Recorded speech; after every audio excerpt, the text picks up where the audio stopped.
लक्षवेध news network, अचूक वेळ अचूक बातमी।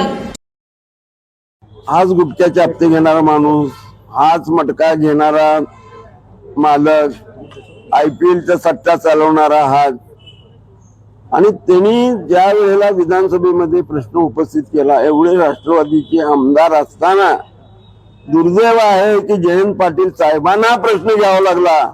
म्हणजे या दोघांचे किती मोठे कारनामे आहेत उमेश पाटलाचे आणि या सुहास कदमचे। फक्त केवळ ह्या घेतलेल्या लोकांचा पैसा बुडवण्यासाठी उमेश पाटलांची मदत घेऊन ज्या लोकांना फसवलाय त्या लोकांना म्हणून सांगतो, तू व्याजपट्टी करते, मी तुझ्यावर गुन्हा दाखल करेन।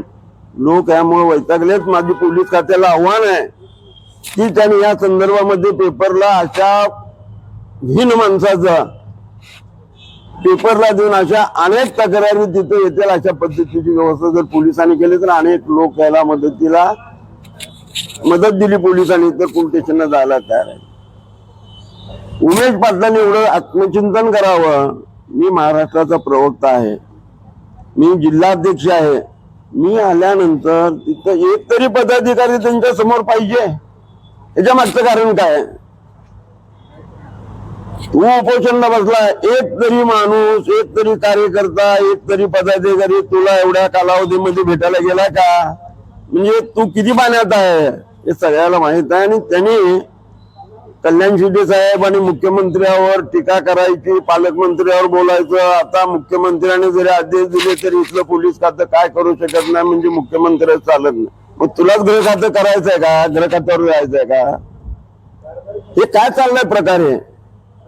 हे स्वतः लुबाडलेल्या पैशाची मागणी होत आहे म्हणून हा उपोषणला बसला। याच्या मागचं याला 2 नंबरचं का पडलेलं नाही, स्वतःचा 2 नंबर करत होता। सलगरच्या हद्दीमध्ये मटक्याचे धंदे होते, त्याचे गुटख्यावाल्याकडनं हप्ते चालू होते आणि त्या माणसाने बोलावा म्हणजे दुर्दैव आहे। आता तुम्ही ह्या आंदोलनाला कसा बघता तुम्ही? ते आंदोलन आंदोलन हे पैसे बुडवण्यासाठी आहे।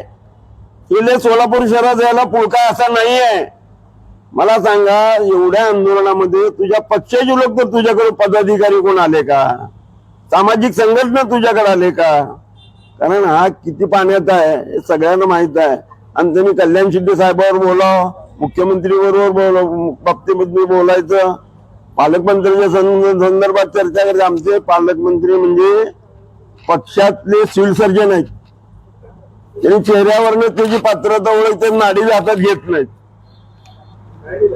आणि अशा माणसाला मुख्यमंत्र्यांनी सहकार्य करायचं, अशा माणसाला पालकमंत्र्यांनी, अशा माणसानं कल्याण शिट्टीच्या बाबतीमध्ये एवढं बोलायचं काय कारण होतं मला सांगा? अहो, त्यांच्या वडिलापासून त्यांच्याकडे बोर दाखवणारे अजून ताकद कुणाची झाली नाही की त्याने असं केलंय म्हणून। आणि त्या कल्याण शिट्टी आमदारावर पाणीदार आमदार, 2 नंबरवाले, वसुलीदार हे तुमच्या ह्याच्यातलं ते बोलत काय? कारण तुझा जीव किती, तुझा जीव किती, बोलतो किती? तर हे सगळं ढोंगीबाजी प्रकरण उमेश पाटील यांच्यामधून आता सांगितलं आमच्या मॅडमनी की हा दलाल आहे, हा वसूलदार आहे आणि हा वर पैसे पोस्ट करतो। त्याच्यातून आता ह्याच्यामध्ये जे कर्ज त्याला 1.5 कोटी रुपये झालंय, IPLचा असेल, मटक्याचा असेल, ते फक्त बुडवण्यासाठी केलेला उद्योग आहे। शहरातले 2 नंबर चाललेले आहेत असं त्याचा उद्देश नाही। त्याच्याकडे एक संघटनेचा पाठिंबा नाही, सामाजिक संघटनेचा पाठिंबा नाही। अशा माणसाने आपल्या अवकात ओळखून इथून पुढे राहावं।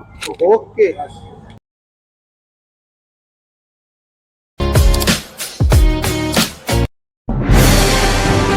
आजच आपल्या लक्षवेध न्यूज नेटवर्क या चॅनलला सबस्क्राईब करा, व्हिडिओला लाईक करा।